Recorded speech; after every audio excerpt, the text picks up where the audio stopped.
E aí, vamos estudar a lição? Super domingo chegou. Você já sabe que sábado também é dia de estudar a lição da Escola Sabatina, correto? Então dá uma recapitulada no vídeo de ontem e fica ligadaço no conteúdo de hoje e compartilha para todo mundo em nome de Jesus.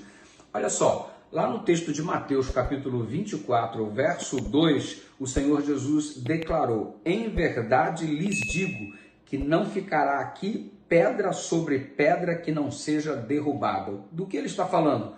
Do templo de Jerusalém. Tudo iria ruir, cair, ser destruído. E olha, a cena é descrita num processo de perseguição, onde tal perseguição estaria assolando, destruindo Jerusalém. E em lágrimas, ao contemplar essa cidade, o Senhor Jesus declarou: "Jerusalém, Jerusalém, quantas vezes eu quis te ajuntar, tal qual a galinha o faz com os seus pintinhos." E Jerusalém sempre recusando o acolhimento divino. Afinal de contas, o Senhor Jesus declarou em João capítulo 1, verso 11, que ele veio para o que era seu e os seus não o receberam. Por isso, lamentavelmente, ele vislumbrava o futuro de Jerusalém pela rejeição que demonstraram ao amor de Deus exibido em Cristo Jesus. Ele viu de um modo muito drástico este futuro, onde o inimigo exerceria uma intensa perseguição, inclusive destruindo esta cidade. O Senhor Jesus contemplou tudo isso e lamentava pelo seu povo, e tal lamento você encontra em Lucas capítulo 19, do verso 41 em diante, Mateus capítulo 23, versos 37 e 38, bem como João capítulo 5, verso 40. Rejeitaram a misericórdia de Deus, nada mais, nada menos que colocando Jesus de lado. O resultado seria inevitável.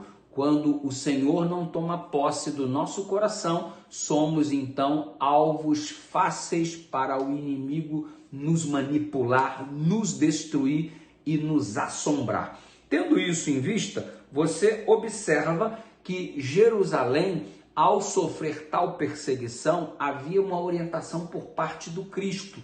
Vocês precisam fugir para que aqueles fiéis que aqui se encontram não sofram determinadas coisas que serão características na vida daquele que estiver na cidade no momento da opressão. Então, Mateus 24, do verso 15 ao 20, o Senhor Jesus orienta: fujam para os montes por causa da perseguição que virá sobre Jerusalém. Você percebe que a destruição de Jerusalém ceifou a vida de muita gente e, diga-se de passagem, muitas pessoas inocentes. O que é isso? A morte dos inocentes foi um ato de Deus? Não, claro que não.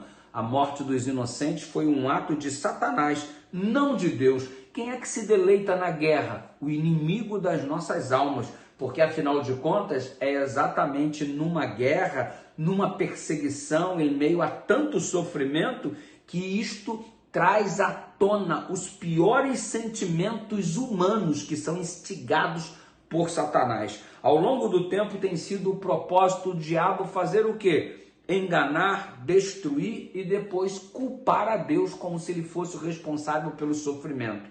E olha, tem muita gente que ao ver as tragédias diz: onde estava Deus? Ninguém fala onde é que estava o diabo. Claro, está em evidência que o diabo estava promovendo todo este malefício para colocar na conta de Deus como se ele fosse o responsável. Todavia, a revelação bíblica e o cenário do grande conflito é muito claro. Quem é que promove todas as tragédias e quem é que promove o plano da salvação? Nós temos a revelação. Dói o sofrimento? Dói. Mas a dor não nos habilita a imputar sobre Deus uma culpa que a ele não pertence. Você percebe que no cenário do grande conflito, quem veio para matar, roubar e destruir foi exatamente o inimigo das nossas almas. A queda de Jerusalém e os grandes malefícios feitos a esta cidade, inclusive a vida de muitos inocentes ceifadas, prova claramente quem é que está por trás de todas as atividades do mal. O responsável, o inimigo das nossas almas. Isso vai ficar por quanto tempo? Eternamente? Não. A data, o dia e a hora nós não sabemos, mas o final de tudo isso já está decretado através da volta de Jesus. O que temos que fazer?